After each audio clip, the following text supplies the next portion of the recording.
उद्घाटन गरिरहेका छौँ।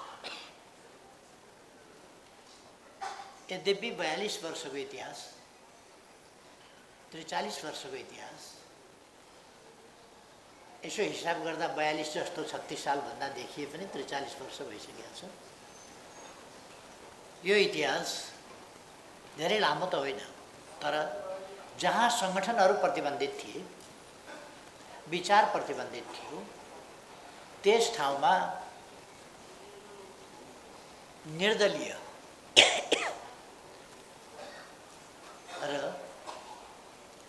निरङ्कुश पञ्चायती तानाशाही व्यवस्था भएको बेला शिक्षकहरूका हकहित मूलतः शिक्षा क्षेत्रको उन्नयन र सामाजिक जागरण एवं परिवर्तन पनि त्यसको पृष्ठभागमा रहेको शिक्षक आन्दोलनको सुरुवात हुनु, त्यसले सङ्गठनको रूप लिनु र त्यो सङ्गठन एउटा सशक्त परिवर्तनकारी आन्दोलनको पूर्व सङ्केतको रूपमा शङ्खघोष गर्दै अगाडि बढ्नु र देशका विभिन्न कुना काप्चासम्म पनि, त्यसबेला अहिले जस्तो मोबाइलको जमाना थिएन, त्यसबेला अहिले जस्तो सञ्चारको जमाना थिएन, अहिले जस्तो 4G सेवा पुगेको अवस्था थिएन, अहिले जस्तो डिजिटल नेपालको नारा अगाडि सारिएको अवस्था थिएन। र त्यसबेला देशव्यापी रूपमा एउटा राजनीतिक जागरणको अभियानको पनि थालनी हुनु असाधारण कुरा थियो। त्यो असाधारण कार्यको आरम्भ गर्ने नेपाल राष्ट्रिय शिक्षक सङ्गठनको 13औं राष्ट्रिय महाधिवेशनमा हामी आइपुगेका छौँ। यो खुसीको कुरा हो। सबभन्दा पहिले त म नेपाल राष्ट्रिय शिक्षक सङ्गठनलाई बधाई भन्न चाहन्छु यस अवसरमा र यस अधिवेशनको सफलताको निम्ति हार्दिक शुभकामना भन्न चाहन्छु। नेपाल राष्ट्रिय शिक्षक सङ्गठनको स्थापनाभन्दा लगभग अगाडिको समय जति बेला शिक्षकहरू आन्दोलनको रूपमा शिक्षक मागहरूलाई लिएर उठ्न थाले, त्यस बेलादेखि यस आन्दोलनसँगको व्यक्तिगत तवरमा मेरो आफ्नो पनि संलग्नता छ। किनभने त्यस बेला शिक्षकहरूले आन्दोलन गर्ने बित्तिकै उनीहरूलाई जेलमा ल्याइहाल्थ्यो अनि हामी जेलमै बसिरहेका ठेकदारहरू, जेलको त हामीले त ठेकै ल्याएको थियो बस्ने, हामीसँग भेट भइहाल्थ्यो। हामी त्यहीँ हुन्थ्यौँ, जो आउँछ त्योसँग भलाकुसारी मित्रता विचारको आदान प्रदान हुने गर्थ्यो र खास गरी हामी जेलमा परेका मानिसहरू नआत्तिउन्, उनीहरूमा निराशा नआओस् र उनीहरू आफ्ना उद्देश्यहरूप्रति, राम्रा उद्देश्यहरूप्रति विश्वस्त हुन सकुन्, उनीहरूको मनोबल नटुटोस् र प्रतिक्रियावादीहरूले गरेका दमनहरू, दिएका दुःख कष्ट जस्ता कुराहरूबाट स्पष्ट हिम्मत नहुन्, हिम्मत नहारुन् र दृढतापूर्वक अगाडि बढ्ने उनीहरूलाई साहस मिलोस् भनेर सजगतापूर्वक प्रयास पनि गर्थ्यौँ। म त्यस बेलाका शिक्षक नेताहरू बद्रीप्रसाद खतिवडा, गोरेबहादुर खपाङ्गी, सीताराम मास्के, सुशील चन्द्र मात्य लगायतका नेताहरू, कालीप्रसाद पोखरेल लगायतका नेताहरूलाई सम्मानपूर्वक स्मरण पनि गर्न चाहन्छु। उहाँहरूका प्रेरणा, आज उहाँहरू यसमा यो सङ्गठनमा रहनुभएको छैन, किनभने सङ्गठन आजीवन रहने थलो होइन, यो आवधिक नै हो। शिक्षक पेसा पनि आवधिक हो, अलिक समयपछि पेन्सन सेन्सन हुन्छ, छोडिन्छ। उहाँहरूले पनि छोड्नुभएको छ, कतिपय साथीहरू बित्नुभएको होला, सीताराम मास्केजी बित्नुभएको छ, गोरेबहादुर खपाङ्गीजी बित्नुभएको छ, उहाँहरूप्रति श्रद्धासुमन पनि अर्पण गर्न चाहन्छु।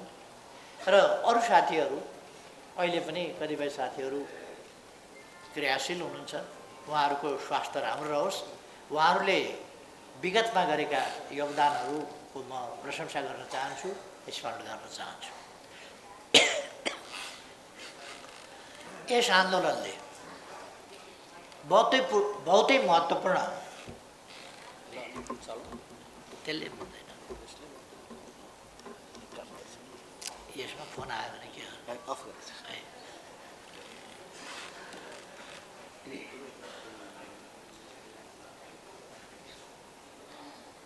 शिक्षक आन्दोलनले र खास गरी नेपाल राष्ट्रिय शिक्षक सङ्गठन यो एउटा साझा सङ्गठनको रूपमा स्थापना भएको थियो। साझा सङ्गठनको रूपमा यसले शिक्षकहरूमा आफैमा जागरुकता ल्याउने, आफ्ना हक अधिकारहरूप्रति शिक्षक जागरण ल्याउने, तिनीहरूका निम्ति प्रयास गर्ने मनोबल जगाउने, ती प्रयासहरूलाई सङ्गठित ढङ्गले अगाडि बढाउन प्रेरित गर्ने र साथीहरूलाई सङ्गठनको रूपमा अगाडि जाने प्रयास स्वरूप नै यो नेपाल राष्ट्रिय शिक्षक सङ्गठनको स्थापना भएको थियो। ती प्रयासहरूका लागि र यसले अत्यन्त सफलताका साथ अगाडि बढाएको थियो। पछि यसभित्र फेरि मिल्न नसक्ने, राम्रो बाटोमा हिँड्न नसक्ने, आफ्ना संकीर्ण एकपक्षीय समूहगत साना स्वार्थहरू त्यहाँ लाद्न पर्ने र त्यसलाई हावी बनाउन पर्ने खालका चिन्तनहरू प्रकट भएपछि कहिले संगोष्ठीका नाउँमा, कहिले केका नाउँमा, कहिले केका नाउँमा विभिन्न सङ्गठनहरू खोल्न थाले। अघि मैले भनेका नेताहरू र ती नेताहरूको अगुवाईमा शिक्षक सङ्गठन सङ्गठित गरिरहँदा सिँगै शिक्षक सङ्गठन एकजुट थियो, एकडिक्का थियो। पछि यसलाई आफ्ना स्वार्थका निम्ति विभाजित गर्ने र त्यसभित्र आफ्नो संकीर्ण दलगत राजनीति घुसाउने क्रियाकलापहरू हुन थाले, जसले गर्दा शिक्षक सङ्गठनलाई पटक पटक चुनौतीका अवस्थाहरू आए। खास गरी पञ्चायती व्यवस्थाले त दमन गर्थ्यो, बहुदलीय व्यवस्था आएपछि कर्मचारी र शिक्षकहरूमाथि तत्कालीन लोकतन्त्रको पुनर्स्थापना भएपछि 46 सालको आन्दोलनपछि भयानक लोकतान्त्रिक दमनचक्र, नामका लोकतान्त्रिक दमनचक्र असाधारण चल्यो। धेरैको जागिर गयो, धेरै खोसुवामा परे। अहिलेसम्म पनि खोसुवामा शिक्षकहरूको बेहाल छँदै होला। यो चाहिँ पञ्चायती तानाशाहीले होइन है, लोकतान्त्रिक हो भन्नेहरूले। कर्मचारीहरू उद्यमै दमनचक्र चलाइयो। मैले त्यसमा म धेरै जान चाहन्न, खालि स्मरण मात्रै गरेँ। जुन शिक्षकहरूले गाउँ गाउँमा गएर पञ्चायतका विरुद्ध लोकतन्त्रको पक्षमा आवाज उठाउने, जनता जागृत गर्ने, जनतालाई सचेत गर्ने, सङ्गठित गर्ने, आन्दोलित गर्ने काम गरेका थिए र लोकतन्त्र ल्याउनका निम्ति जागिरको परवाह नगरेर र ज्यानको पनि परवाह नगरेर बलिदानपूर्ण सङ्घर्षमा होमिएका थिए, बलिदान पनि भएका थिए। तिनै शिक्षकहरूमाथि लोकतन्त्र आएपछि राजनीतिक पूर्वाग्रहवश तीव्र दमन चक्र चलाउने काम एउटा दुःखको कुरा हो। एउटा नेपालमा आफूलाई लोकतान्त्रिक भन्ने शक्ति छ। 7 सालको आन्दोलनपछि कम्युनिस्ट पार्टीमाथि आफ्नो नेतृत्वमा सरकार बन्ने बित्तिकै प्रतिबन्ध लगाएर 4 वर्ष कम्युनिस्ट पार्टीले प्रतिबन्धित बस्नु पर्यो, बहुदलीय व्यवस्था ल्यायो।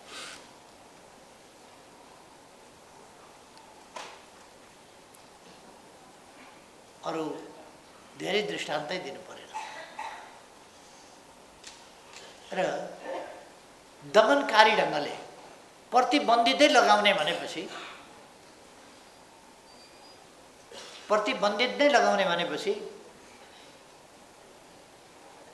कस्तो खालको स्थिति बन्यो होला। लोकतान्त्रिक प्रणाली स्थापना गरियो, तर लोकतन्त्रमा विचारमाथिको रोक र एक खालको विचारका परिवर्तनकारी विचारका सम्भाग शक्तिहरूलाई रोक्ने काम हो।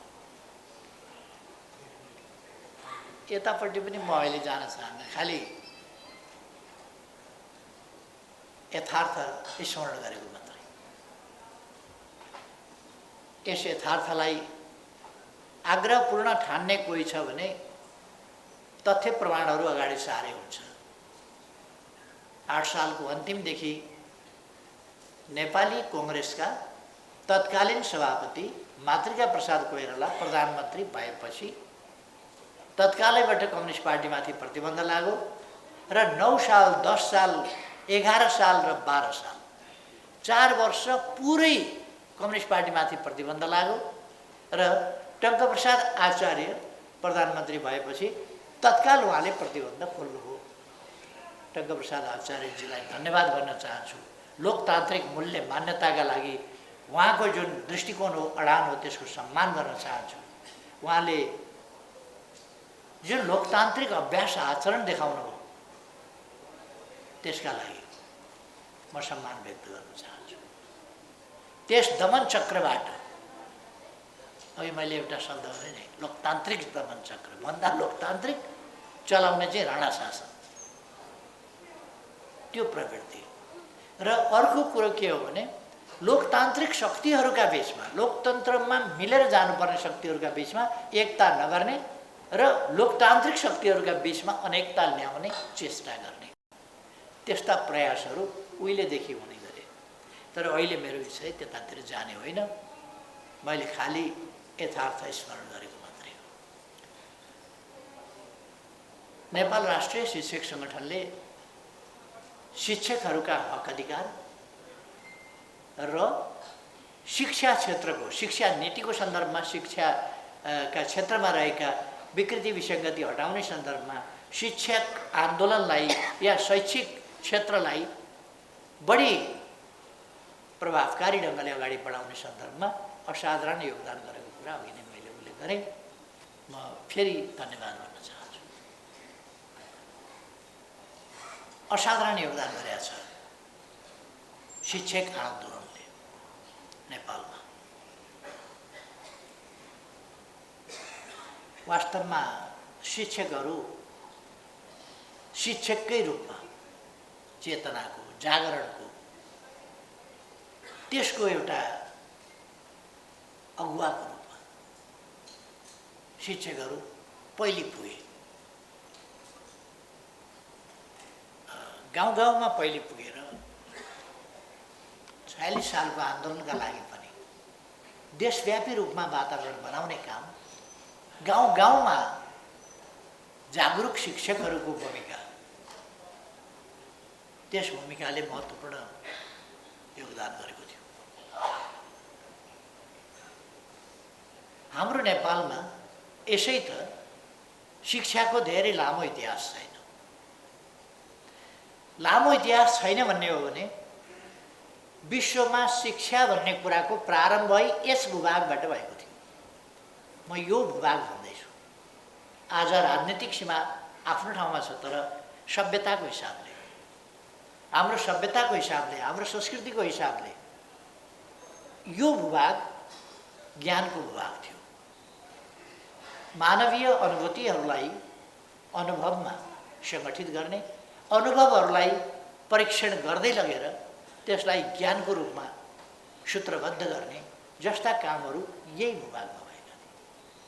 र सभ्यताको सुरुवात यहीँ भएको थियो, ज्ञानको सुरुवात यहीँ भएको थियो। शिक्षाको सुरुवात स्वाभाविक रूपमा ज्ञान, शिक्षा भनेको ज्ञान प्राप्त गर्नु र विस्तार गर्नु।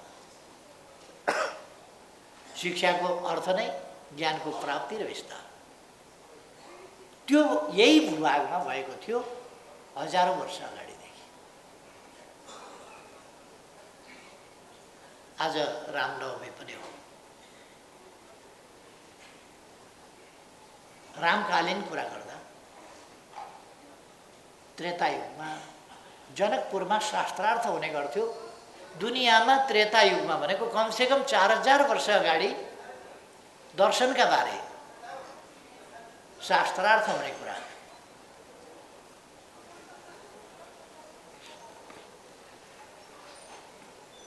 शास्त्रार्थ हुने कुरा विश्वको इतिहासमा कहीँ पाइँदैन। 4000 वर्ष अगाडि शास्त्रार्थ यस भूभागमा चाहिँ हुन्थ्यो। दर्शनबारे, दर्शनबारे भनेको प्रकृतिबारे, जीवनबारे, जगतबारे, सृष्टिबारे, उत्पत्तिबारे के हो, उत्पत्ति र विनाशको रहस्य के हो र हरेक चिजमा देखिने परिवर्तनको रहस्य के हो। दर्शन त्यहाँबाट प्रारम्भ हुन्छ र ती विषयहरूमा असाधारण बहस यहाँ हुने गर्थ्यो। कमसेकम हामीसँग त्यसभन्दा अगाडि वेदका ऋचाहरूको रचना भएको, हजारौँ वर्ष अगाडिदेखि वेदका ऋचाहरूको रचना हुने, वेदका ऋचाहरू लयमा, छन्दमा नबिर्सियोस् भन्नका लागि लयमा, छन्दमा आबद्ध गरिने र तिनलाई गीतको रूपमा गाइने, यो प्रचलन यही प्रारम्भ भएको थियो। यसरी साहित्य, रचना, कविता, छन्द, लय, ज्ञान आदि कुराहरू वेदमा पाइन्छ कि त्यहाँ चिन्तन गरिएको पाइन्छ। वेदमा विभिन्न दार्शनिक पक्षहरूमा चिन्तन गरेको पाइन्छ। मानव जाति र त्यसको भविष्यको बारेमा चिन्तन गरेको पाइन्छ। आफ्ना अग्रजहरूको बारेमा, उनीहरूका सफल सामाजिक सुप्रबन्धका लागि उनीहरूले जुन योगदान गर्न खोजे वा सामाजिक जागरणको लागि जो योगदान गर्न खोजे अथवा आफ्नो समुदायको रक्षा र विकासका लागि जुन योगदान गर्न खोजे त्यसको प्रशंसा गरेको र जुन ज्ञानको रूपमा उनीहरूले आफूलाई व्यवस्थित गर्न खोजे त्यस ज्ञानलाई सुरक्षित गर्न र विस्तार गर्न खोजेको यो यही धरतीको यस भूभागमै पाइन्छ।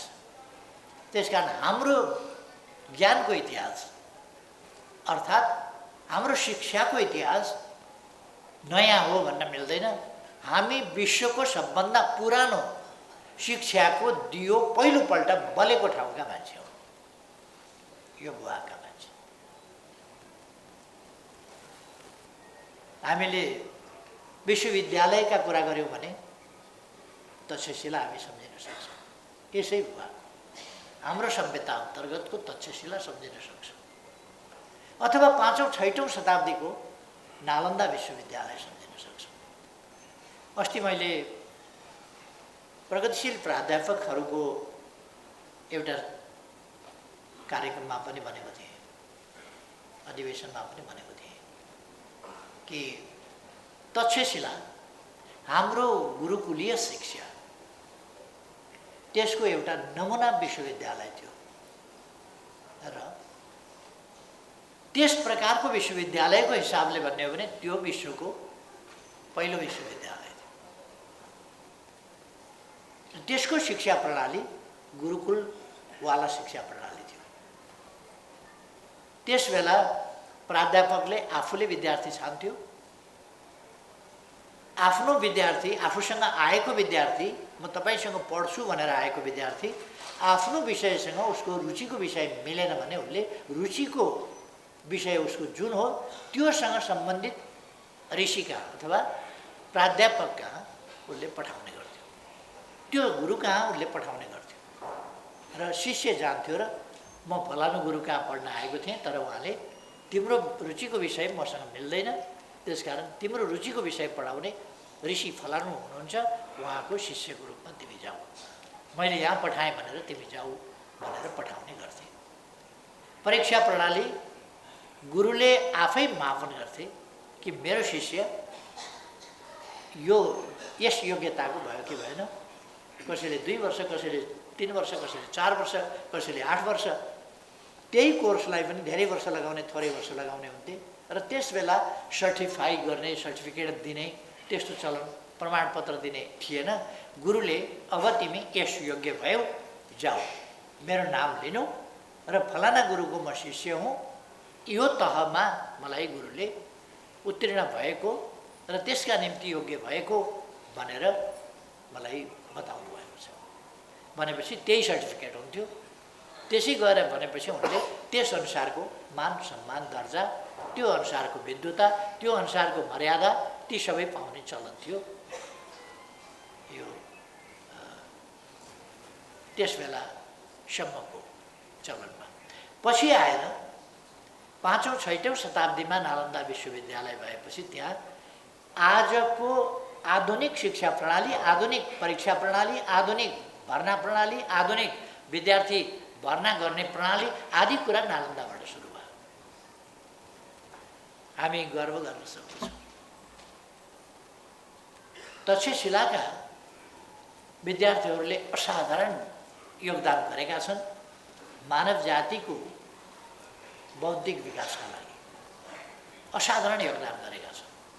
र त्यसमाथि जब 5औं शताब्दीमा 6औं शताब्दीमा आएर नालन्दा विश्वविद्यालयको स्थापना भयो, त्यसबेला नालन्दा विश्वविद्यालयका शिष्यहरूले, त्यहाँका शिक्षकहरूले पनि, शिष्यहरूले पनि, विद्यार्थीहरूले र शिक्षकहरूले सबैले असाधारण तालका मचाएका थिए। जस्तो विश्व इतिहासमा चर्चित विद्वान बाणभट्ट कि आर्यभट्ट जस्ता विश्वविख्यात चर्चित विद्वान, आदि विद्वान भन्नुपर्छ एक ढङ्गले भन्ने हो भने, असाधारण विद्वानको हिसाबले।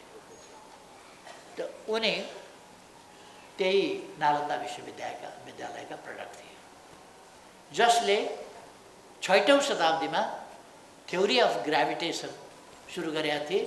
हामी अहिले पनि 16औं 17औं शताब्दीमा न्युटनले ग्राभिटेसनको सिद्धान्त पत्ता लगाए भन्छौँ। त्यसभन्दा अगाडि ग्यालिलियोले प्रयोग गरी हेरे भन्छौँ। एप्पल कसरी तल, स्याउ कसरी भुइँमा खस्यो त भन्ने कुराको चिन्तन गरे भन्छौँ। त्योभन्दा 1000 वर्ष अगाडि आर्यभट्टले ग्राभिटेसनको सिद्धान्त पत्ता लगाएका थिए। त्यस कुरालाई बढी व्यवस्थित ढङ्गले पछि 1150 मा पुग्दाखेरि भास्कराचार्य द्वितीयले, भास्कराचार्य प्रथमले पनि गरेका थिए र भास्कराचार्य द्वितीयले असाधारण प्रगति गरेका थिए त्यस सम्बन्धमा। खगोलशास्त्र, गणितशास्त्र र यो ग्राभिटेसनको सिद्धान्त, पृथ्वीको आकार आदिको बारेमा आर्यभट्टले पनि पत्ता लगाएका थिए। अथवा विज्ञानका अत्यन्तै आधारभूत ज्ञानका प्रवर्तकको रूपमा हामी आर्यभट्टलाई लिन सक्छौँ। यो मैले किन भनेको भने हाम्रो भूमि, यो भूभाग भनेको दुनियाँमा जहाँ अन्धकार थियो त्यस बेला यहाँ शास्त्र निस्केको थियो, यहाँ काव्य रचना हुन्थ्यो, यहाँ छन्द रचना हुन्थे, यहाँ लय हुन्थ्यो, यहाँ अन्तरिक्षको अध्ययन हुन्थ्यो, ग्रह नक्षत्रहरूको तिनको अवस्थिति, तिनको गति कुन कहाँ पुगेको छ र हजारौँ वर्ष पछिसम्म पनि त्यसको गतिले कुन दिन ग्रहण लाग्छ भन्ने कुरा त्यस बेला हजारौँ वर्षपछि पनि यो दिन यति बेला र पृथ्वीको यस भूभागबाट यहाँनेरि ग्रहण देखिन्छ, सूर्यग्रहण। पृथ्वीको यस भूभागबाट यहाँ खग्रास अथवा खण्डग्रास आदि यसरी ग्रहण लाग्ने हुन्छ भनेर बताएका छन्। अहिले पनि त्यो ट्रेडिसन छँदैछ। अहिले पनि कुन ठाउँबाट खग्रास देखिन्छ, कुन ठाउँबाट खण्डग्रास देखिन्छ आदि कुराहरू छँदैछन्। यो कुरा अहिले होइन, उहिले हाम्रा ऋषिमुनिहरूले खास गरी आर्यभट्टको समयमा भनेको 6औं शताब्दीमा नै यी कुराहरू पत्ता लागेका थिए। 16औं 17औं शताब्दीको न्युटनको समयमा होइन। मैले अस्ति पनि भने, म अहिलेको लेटेस्ट साइन्सको ब्ल्याक होल सम्बन्धी थ्योरी अथवा थ्योरी अफ टाइम्स इत्यादि यिनको सम्बन्धमा अध्ययन गर्ने रिसर्च सेन्टर सर्न भन्ने छ जेनेभा। त्यसमा गएर हेर्दाखेरि के अरे भास्कराचार्य द्वितीयको बारेमा त्यहाँ देवनागरी लिपिमा भास्कराचार्य द्वितीय लेखेको रहेछ। बहुतै खुसी लाग्यो, गर्व लाग्यो कि यहाँ पनि भास्कराचार्य द्वितीय लेखिएको छ र भास्कराचार्य द्वितीय असाधारण साइन्टिस्ट हुन् भन्ने कुरा त्यहाँ साइन्टिस्टहरू महत्त्वपूर्ण विश्वका आविष्कारक ठुला साइन्टिस्टहरूको नाम लिँदाखेरि उनको नाम लिइएको छ र धेरै चर्चा भएन आर्यभट्टको। अब हामीले त्यसको पनि चर्चा गर्न सुरु गर्नुपर्छ। हाम्रो भूमि भनेको अघि मैले वेदको चर्चा गर्दाखेरि भने आफ्ना अग्रजहरू पूर्वजहरू वा नायकहरूले आफ्नो गणको सम्बन्धमा, कबिलाको सम्बन्धमा अथवा आफ्नो समूहको समुदायको सम्बन्धमा प्रोटेक्टिभ वा डेभलपिङ एफोर्ट्स जे गरेका थिए त्यसको रक्षा गर्ने र त्यसलाई विकास गर्ने जुन प्रयास गरेका थिए त्यसको गुणगान गरेका छन् र देवतुल्य भनेर उनलाई देवता अथवा आराध्य अथवा स्तुत्य अथवा प्रशंसनीय भनेर वेदले भनेका छन्।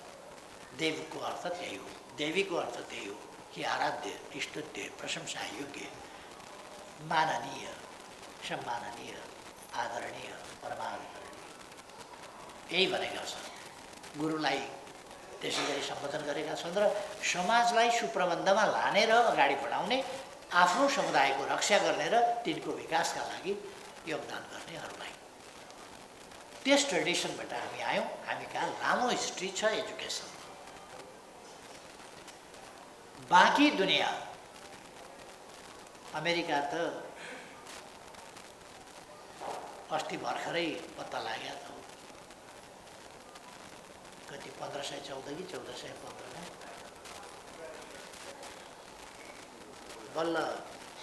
बल्ल पत्ता लाग्यो। त्यो पनि भारत पुग्यौँ भनेर,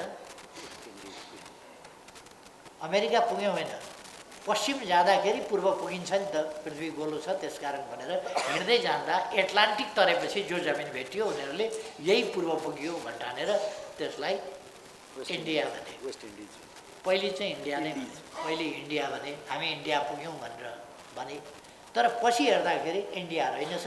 इन्डिया होइन भनेपछि त्यसको नाम इन्डिया अलिक समय त उनीहरूले ब्रह्मस भने, तर पछि चाहिँ इन्डिया होइन भन्ने थाहा पाएपछि वेस्ट इन्डिया, वेस्ट इन्डिज किन भनेदेखि there were so many islands. त्यस कारण there was not only an India but there were so many islands, जसलाई उनीहरूले इन्डिया र इन्डियन आइल्यान्ड्स भन्ने ठाने। इन्डिया कस्तो छ त थाहा थिएन, त्यस कारण they that that India is a country of or the land of islands. त्यो उनीहरूले त्यसरी ठानेर वेस्ट इन्डिज भन्ने नाम दिए। पछिको कुरा यो त यो अहिले यो त 16औं शताब्दी हो।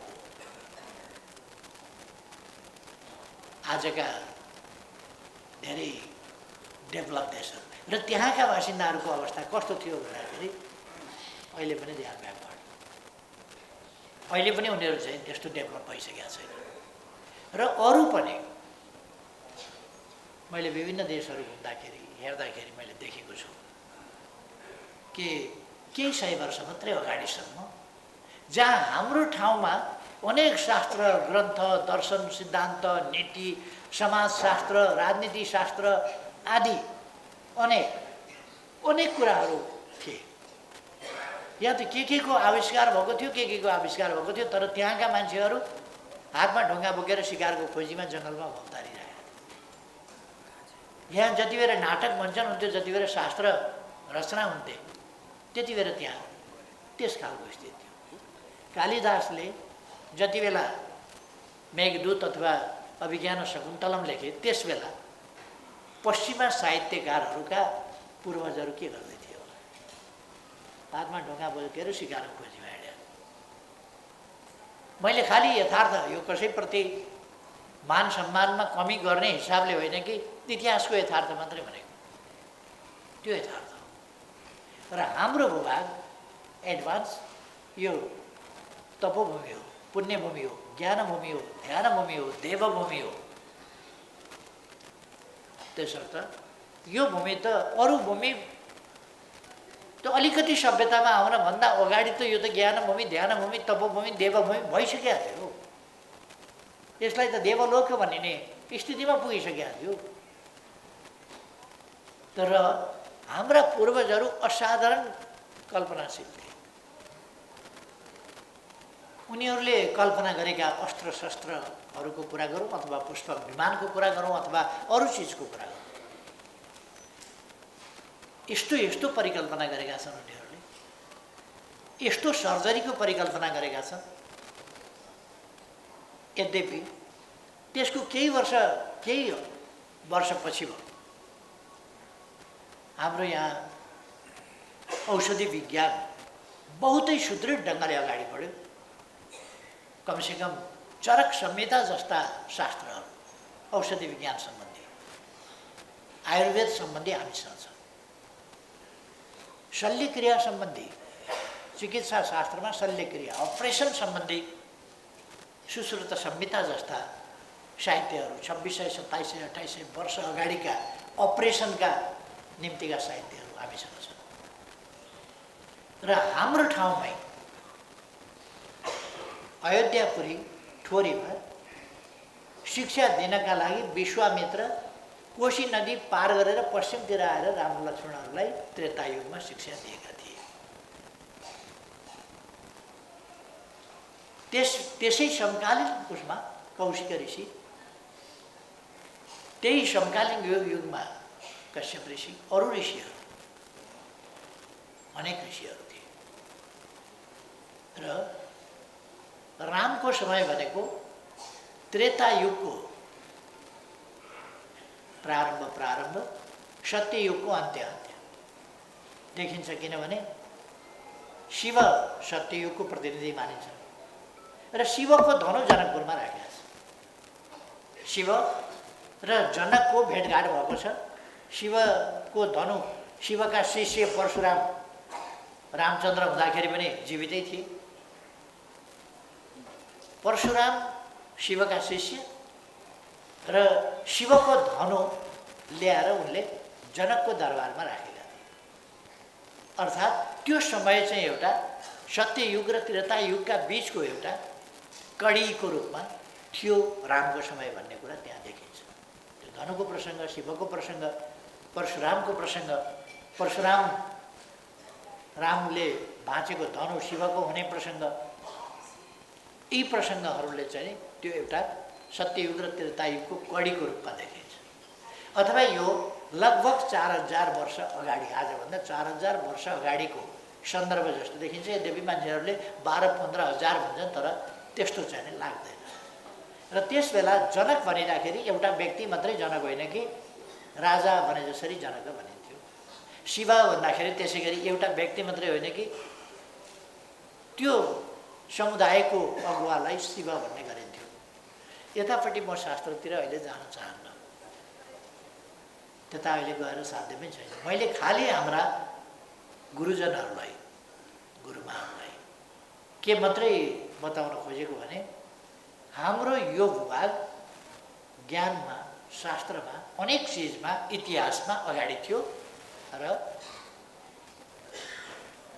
त्यस समय अनुसार भन्ने हो भने हामी विकसित मात्रै होइन, विकास के हो? हाम्रा पूर्वजहरू ज्ञानी मात्रै होइन, ज्ञानको सृजनाकर्ता हुनेहरू के हो ज्ञान? त्यसको संरचना गर्ने, ज्ञानको रचना गर्ने हाम्रा पूर्वजहरू थिए। तर बिचमा केही कारणले हामी पछाडि पर्यौँ र हाम्रोमा, हाम्रै देशको कुरा गर्ने हो भने त एक ढङ्गले शिक्षा त हराएको, भुलेको, बिर्सिएको जस्तो कुरा हो। केही कर्मकाण्डका लागि आवश्यक पर्ने वैदिक मन्त्रोच्चारण लगायत यस्ता केही कुराहरू बाहेक हामीसँग ज्ञानको चाहिँ बहुत कमजोरी रह्यो। त्यसले गर्दाखेरि पछिल्लो समयमा 1910 मा जब दरबार स्कुल स्थापना भयो, 5 क्लाससम्मको दरबार स्कुल स्थापना हुँदाखेरि 2टा अङ्ग्रेज ल्याएर हामीले शिक्षक बनाएका थियौँ। एउटा रोस्की के बोस भन्ने, एउटा रुस्की बोस भन्ने हो क्या, अर्को के नामको, यस्तै नामको के। 1910 मा हामीले, विक्रमको 1910 मा हामीले त्यो स्कुल स्थापना गरेका थियौँ। आधुनिक शिक्षाको एउटा प्रारम्भ, फेरि नव प्रारम्भ, त्यसलाई बुझ्न सकिन्छ। त्यसपछि त्यसबाट गुरु षडानन्दले भोजपुरमा संस्कृत शिक्षा आवश्यक छ भनेर संस्कृत शिक्षा अगाडि बढाउनु। दरबारमा कर्मकाण्डका लागि कर्मकाण्डी संस्कृत शिक्षा सुरु गरियो। धनकुटामा अर्को एउटा कर्मकाण्डी शिक्षाकै हिसाबले भनौँ संस्कृत शिक्षा प्रारम्भ भयो। त्यसपछि भोजपुरबाट षडानन्दबाट सुरु भएको संस्कृत शिक्षाका विद्यालय र आधुनिक विद्यालय हिउँदे पाठशाला भनिन्थ्यो त्यस्ताहरू पनि चल्न थाले। गणित ज्योतिष आदि पढाउने खालका शिक्षाहरू। हामी त्यसभन्दा अगाडि बढ्ने हामीले राणा शासनभरि खास भन्ने हो भने मौका पाएनौँ। यद्यपि त्रिचन्द्र कलेज, दरबार हाई स्कुल आदि पद्मकन्या क्याम्पस जस्ता केही कुराहरूको स्थापना राणा शासनमा भएको थियो। त्यसपछि जब राणा शासन थाल्यो अलिकति शिक्षा अगाडि बढ्न थाल्यो र शिक्षामा एउटा असाधारण फड्को भन्ने हो भने पञ्चायत सुरु गर्दाखेरि महेन्द्रले निशुल्क तथा अनिवार्य प्राथमिक पाठशाला प्राथमिक शिक्षा भनेर उनले चलाएर यो प्रभावकारी ढङ्गले विस्तार भयो साक्षरता अभियान। त्यसलाई कमसेकम हामी साक्षरता अभियान भन्छौँ। त्यसले ज्ञानको एउटा खोजी ज्ञान प्राप्त गर्ने कुरा निकै अगाडि बढाएर नेपाल पछाडि परेको शिक्षा स्थितिबाट अहिलेभन्दा भनौँ यस्तै कति 60 वर्ष 60 वर्ष अगाडि बल्ल व्यापक शिक्षा त्यसमा जान थाल्यो। नत्र भने केही माविहरू केही निमाविहरू केही प्राथमिक विद्यालयहरू 7 सालभन्दा पछि खास गरेर 8 सालमा एउटा लहर चलो विद्यालय स्थापना गर्ने।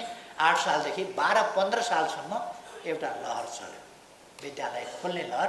आफै गाउँलेहरूले विद्यालय खोल्ने लहर चल्यो र अर्को ढङ्गले अगाडि शिक्षा 21 सालपछि बढ्यो। हाम्रो शिक्षामा फेरि 28 सालमा आएपछि नयाँ शिक्षा प्रणाली भनेर नकलवादी शिक्षाको एउटा बद्दा नमुना सुरु गरियो। त्यसले हाम्रो शिक्षालाई फेरि अर्को एउटा नयाँ मोड दियो र शिक्षा जस्तो सबल ढङ्गले अगाडि बढ्न खोजेको थियो त्यसलाई फितलो बनाउने काम गर्यो। र क्लर्कियल शिक्षा जो अङ्ग्रेजले इन्डियामा ल्याएको थियो त्यही क्लर्कियल शिक्षा हामीले यतापट्टि चाहिँ नकल गरेर ल्यायौँ। हाम्रा प्रणालीमा शिक्षा प्रणालीमा रहेका कतिपय विकृति हामीले साप्तीमा उतैबाट त्यसै गरी बोकेर ल्यायौँ। अब यसबिचमा हामीले शिक्षा क्षेत्रलाई शिक्षा प्राप्त गरेको व्यक्ति शिक्षा किन प्राप्त गर्छ व्यक्तिले भन्दा उसको जीवन सहज सरल हुन सकोस्। एउटा कुरो व्यक्तिगत जीवन त सहज सरल हुन सक्नु पर्यो नि शिक्षा प्राप्त गरेपछि। अर्को ऊ यस्तो गुणवान व्यक्ति होस्, यस्तो आचरणवाला चरित्रवान नैतिकवान व्यक्ति होस्, ऊ यस्तो देशभक्त व्यक्ति होस्, यस्तो लोकतान्त्रिक व्यक्ति होस्, यस्तो मानवतावादी व्यक्ति होस्, यस्तो सद्गुणी व्यक्ति होस् जो समाजका लागि उपयोगी हुन सकोस्। शिक्षाका दुईटा मात्रै प्रयोजन छन्। खुदै व्यक्तिका निम्ति जीवन सहज सरल हुन सकोस्, अर्को समाजका लागि उपयोगी हुन सकोस्। यति त्यसका खास प्रयोजन छ। हाम्रो शिक्षा चाहिँ त्यस अनुसार हुन सकेन। सर्टिफिकेट पीडाको विषय हुन थाल्यो। जबलेस एउटा शिक्षित तर बेरोजगार उत्पादन गर्ने थलो हुन थाल्यो। एकपल्ट मैले विश्वविद्यालयका विशि साहबसँग भेट हुँदाखेरि भने जब तपाईँका हातमा पर्छन् या तपाईँहरूका हातमा पर्छन् बालबालिका किशोरहरू युवाहरू त्यसपछि बेरोजगार हुन्छन्। जब तपाईँहरूका हातमा जबसम्म पर्दैन तबसम्म बेरोजगार बन्दैन। उहाँले मलाई भन्नुभयो हामी त शिक्षा दिन्छौँ कसरी बेरोजगार बनाउँछौँ। मैले भने तपाईँले हलो जोत्दै नै काममा छोडिदिएको भए त बेरोजगार हुँदैन थियो। हलै जोत्थ्यो। बेरोजगार त छु भन्दैन नि। कुनै किसानले बेरोजगार छु भनेको छ? छोरो पढाउँछ अनि बेरोजगार, छोरो चाहिँ बेरोजगार हुन्छ। 15-20 वर्ष पढाइ गर्छ अनि के भयो भन्दाखेरि मेरो छोरो त बेरोजगार हो। पढेर के भयो तपाईँको छोरो भन्दाखेरि खोइ एमए पास गरेँ भन्थ्यो, के हो त्यो एमए भनेको बेरोजगार छ क्या। तपाईँ त बेरोजगार हुनुहुन्न, म त हलो जोतिराखेको छु नि, के को बेरोजगार? बाउ बेरोजगार छैन, आमा बेरोजगार छैन, बाख्रा पालिराखेको छ, गाई पालिराखेको छ, भगाएर छोइराखेको छ, दुध धोइराखेको छ, खेती लगाइराखेको छ, काम गरिराखेको छ, बेरोजगार छैन। तर जब प्राध्यापकका सङ्गतमा पऱ्यो त्यसपछि हलो जोत्न जाउँ भने एमए पढेरै जाँदा गाउँले पनि जिस्क्याउने भए। हलै जोत्नु थियो भने तेरो बाउले पढाएको थिएन, किन खर्च गरेको थिएँ त्यो भन्ने भए। मोडर्नाइज एग्रिकल्चर त छैन, उही एग्रिकल्चर उसै गरी हलो जोत्ने, उही हो तारे हो माले हो भन्ने हो भने किन पढ्नु पर्यो? यत्रो वर्ष किन? अर्को कुरा, जोत्दाखेरि त एक हातले हलो उचाल्ने हो भने राख्ने गर्नुपर्छ, त्यो त अभ्यास चाहिन्छ नि। अनि 25 वर्षको उमेरसम्म 30 वर्षको उमेरसम्म उसले खालि कलम मात्रै बोकेको छ, कलम मात्रै चलाउँछ भने अब हलो कहाँबाट उचालेर राख्ने? यसरी जोत्नुपर्छ अलिकति निहुरिएर। त्यसको ढाडले कहाँ दिन्छ? भोलिपल्ट थला परिहाल्छ अनि उन बेरोजगार हुन्छ। त्यसकारण हामीले शिक्षालाई अब जीवन उपयोगी शिक्षा, दुई प्रकारको शिक्षा हुन्छ। हामी के गर्छौँ, पेसागत टार्गेट के हो हाम्रो? त्यसकारण हामीले, मैले विश्वविद्यालयहरूलाई पनि भने र विश्वविद्यालय शिक्षा मन्त्रालयलाई पनि भने, शिक्षा मन्त्रालयले एउटा प्रारम्भिक यो मानव स्रोतको प्रक्षेपण सम्बन्धी एउटा अध्ययन गर्न मैले लगाएँ प्रधानमन्त्री हुँदाखेरि शिक्षा मन्त्रालयलाई। शिक्षा मन्त्रालय युनिभर्सिटीहरू मिलेर हामीलाई कस्तो जनशक्ति चाहिन्छ पहिले त्यो प्रक्षेपण गरौँ। हामीलाई डक्टर कति चाहिन्छ, कुन कुन विषयका, गाइने कति चाहिन्छ, हामीलाई नेफ्रोलोजीमा कति चाहिन्छ, हार्टमा कति चाहिन्छ, अरूमा लङ्समा कति चाहिन्छ, लिभरमा कति चाहिन्छ, न्युरोमा कति चाहिन्छ, अर्थोपेडिकमा कति चाहिन्छ, यस्ता कुराहरूको हिसाब गरौँ। डाक्टर कति चाहिन्छ, नर्सेस कति चाहिन्छ, हेल्थ वर्कर कति चाहिन्छ, अथवा अरू प्रकारका म्यानेजमेन्टमा कति मान्छे चाहिन्छ, अथवा इन्जिनियर हामीलाई कति चाहिन्छ, कुन कुन विषयका, हवाई सम्बन्धी इन्जिनियर, इन्जिन सम्बन्धी इन्जिनियर, अथवा रोड सम्बन्धी इन्जिनियर, पुल सम्बन्धी इन्जिनियर, बिल्डिङ कन्स्ट्रक्सन सम्बन्धी इन्जिनियर, के सम्बन्धी इन्जिनियर हो, त्यस्तो कति कति सङ्ख्यामा चाहिन्छ, त्यसको रिसर्च गरेर अलिकति प्रक्षेपण गरौँ। जनशक्तिको आवश्यकताको प्रक्षेपण, आवश्यकताको प्रक्षेपण भएपछि त्यसपछि हामी अनि शिक्षा दिन थाल्यौँ। त्यही संसारका कलेज, एग्रिकल्चरमा हामीलाई कति मान्छे चाहिन्छ, एग्रिकल्चर स्पेसलिस्ट, सुपर स्पेसलिस्ट कति मान्छे चाहिन्छ, र एग्रिकल्चरको नोहाउ भएका म्यान पावर कति चाहिन्छ। मोडर्नाइज गर्नका लागि, त्यसलाई कमर्सियलाइज गर्नका लागि, त्यसलाई इन्डस्ट्रियलाइज गर्नका लागि, त्यसलाई मेकानाइज गर्नका लागि कति चाहिन्छ त्यो गरौँ। फरेस्टमा कति चाहिन्छ त्यो गरौँ। अरू चिजमा केमा कति कति चाहिन्छ त्यो गरौँ। इन्जिनियर हाइड्रो पावरमा कति चाहिन्छ, अर्कोमा कति चाहिन्छ, अर्कोमा कति चाहिन्छ, त्यसअनुसार तयारी गरौँ। र हामीलाई शिक्षक कति चाहिन्छ त्यसअनुसार तयारी गरौँ।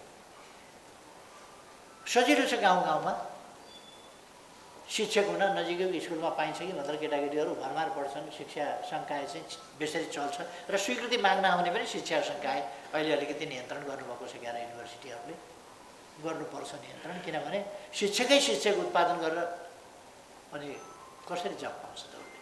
फेरि के भने पढ्यो अनि सर्टिफिकेटवाला, सर्टिफिकेट पीडाको विषय हुन्छ, पीडाको विषय नहोस्। अन्धाधुन्दा हुँदाखेरि के हुँदो रहेछ, 2-4वटा 5-10वटा जहाज छ, एरोनोटिकल इन्जिनियर चाहिँ थुप्रो सङ्ख्यामा छ। अहिले हामीसँग 700-800 पाइलटहरू बेरोजगार छन्, किनभने हामीसँग 50-60 पाइलटको आवश्यकता होला, 100 पाइलटको आवश्यकता होला, तर 1000भन्दा बढी पाइलट भएपछि कहाँ जाने? पढेको पाइलट छ, आकाशमा उड्ने, उडाउने काम गर्ने, प्लेन भएन उडाउने, अनि बेरोजगार हुनु परेन? पढाइ छैन, पढाइ छ, प्राविधिक पढाइ पनि छ, तर अन्धाधुन्द पढाइ भयो, त्यो प्राविधिक पढाइ हो। तर प्राविधिक पढाइ पनि अन्धाधुन्द भयो भने मानव संसाधनको आवश्यकताको प्रक्षेपण बिनाको पढाइ भयो भने त्यसले काम गर्दैन। त्यसकारण यो प्रक्षेपण गरौँ भनेर मैले चाहिँ त्यो प्रक्षेपण पनि अलिकति प्रारम्भिक गर्न खोजेँ, तर धेरै म्याक्रो लेभल, धेरै स्थूल मात्रै त्यसको आएको छ। उपयुक्त ढङ्गले अझ त्यसको मसिनो गरी यो क्षेत्रमा यति आवश्यक छ र यस्ता क्याम्पस यो स्तरका क्याम्पस यस ठाउँमा यसरी गर्न जरुरी छ भन्ने प्रिस्क्रिप्सन छैन त्यसमा। त्यसकारण हामीलाई कुन क्षेत्रमा कति मानव आवश्यकता छ, मेरो विचारमा शिक्षक सङ्गठनले पनि आफ्ना नियमित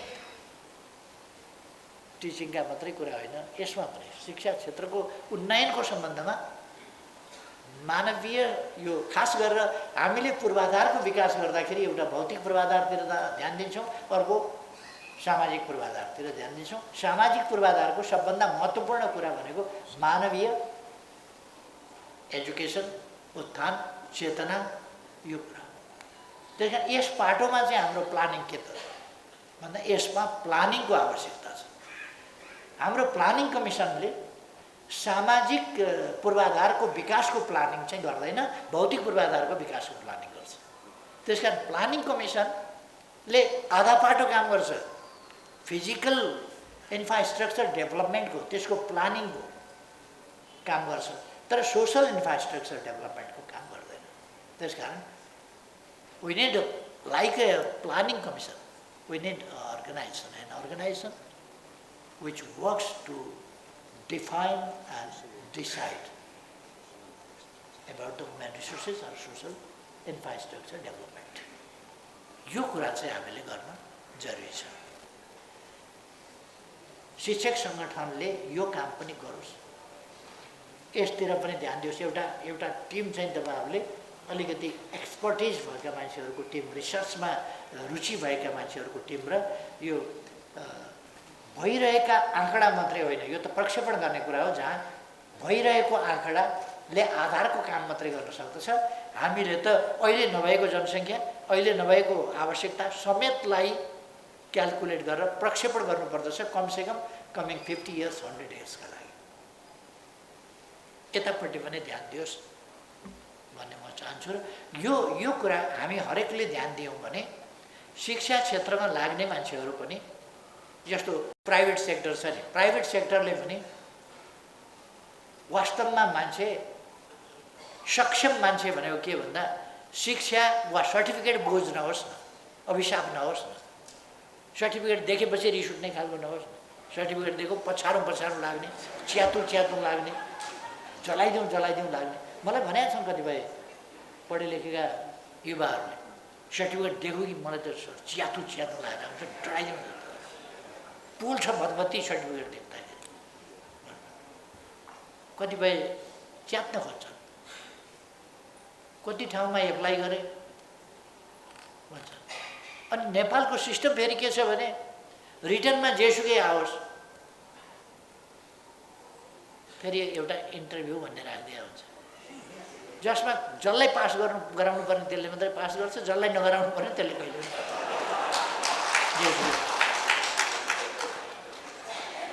त्यो अर्को छ कि यो इन्टरभ्यूलाई चाहिँ यथार्थ वस्तुपरक बनाउनु पर्यो, अब्जेक्टिभ बनाउनु पर्यो केही न केही। होइन यसलाई सब्जेक्टिभै बनाउने भने इन्टरभ्यू खारिज गरिदियो हुन्छ, जसले जस्तो निकाल्छ त्यसलाई अगाडि छ। अब त्यो इन्टरभ्यू चाहिँ राखेको किन भन्दाखेरि अरू छनौट होइन, अनुहारको छनौट, योग्यताको छनौट होइन, नाताको छनौट, भाइको छनौट, सन्धिका साडु भाइको छनौट, यही हो इन्टरभ्यू। एम्बेसडरको छनौट यही हो। ठुलो लेभलमा ठुलै स्तरको इन्टरभ्यू, सानो लेभलमा सानै स्तरको। यो त्यसले चाहिँ मान्छेलाई विरक्त बनाउँछ। त्यसकारण हामीले जोड दियौँ के भने हामीले वास्तवमा 70% एबाउट टेक्निकल एजुकेसन पुर्याउनुपर्छ। तर टेक्निकल एजुकेसन भन्दाखेरि नलेज भएका, ज्ञान भएका, मति नभएका त्यस्तो जनसङ्ख्या उत्पादन गर्ने होइन। पढाइ लेखाइ छ तर छेउमा बसिसक्नु छैन, बोलिसक्नु छैन, यति असभ्य छ, यति उद्दण्ड छ, यति पाखण्ड छ, त्यस्तो भने सर्टिफिकेटले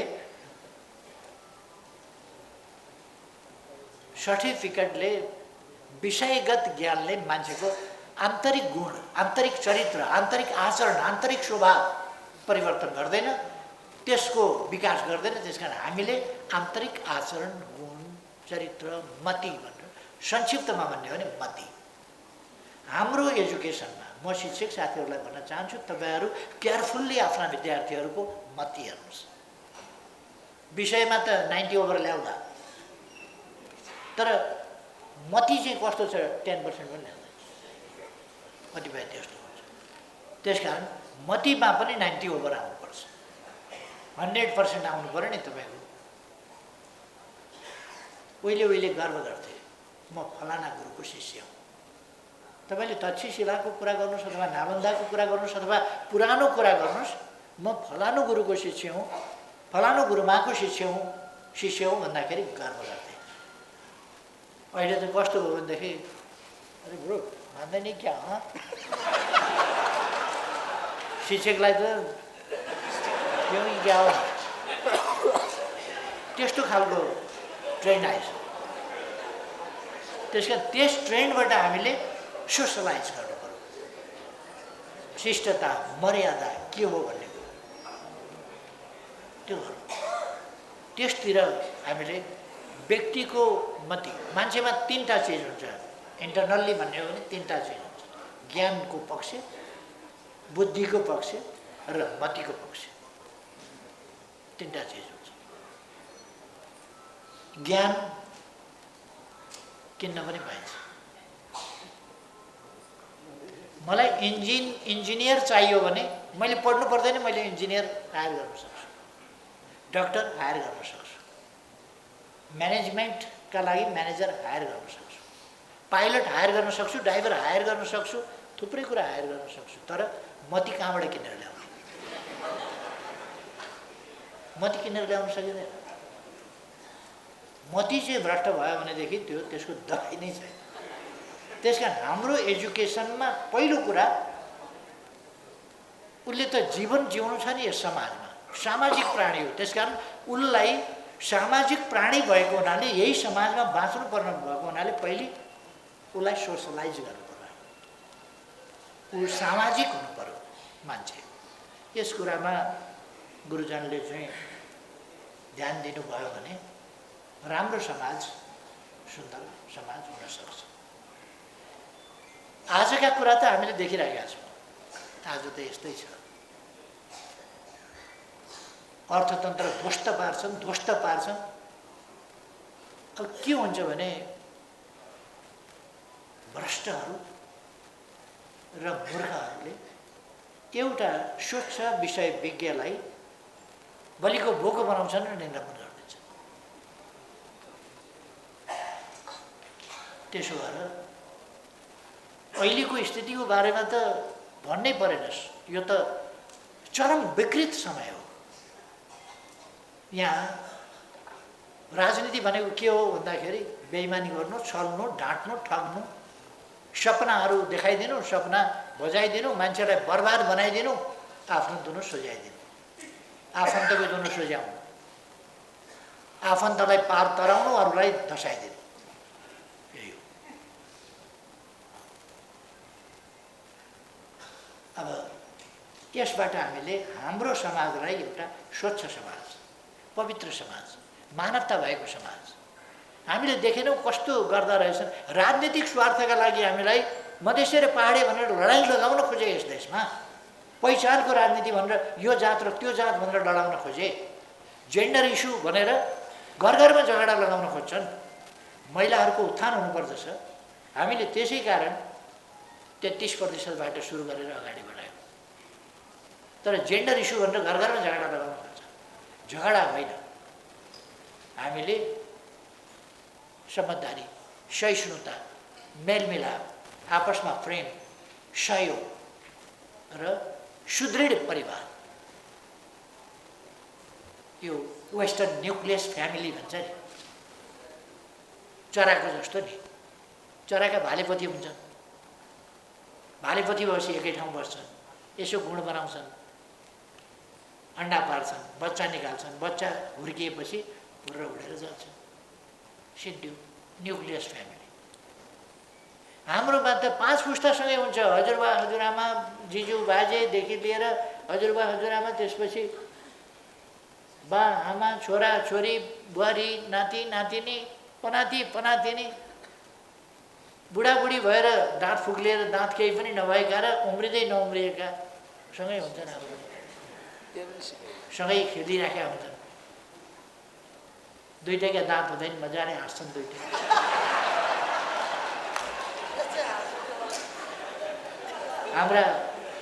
हाम्रो सामाजिक प्रबन्धको त्यस्तो चाहिँ एउटा फ्यामिली सिस्टम भने त्यो।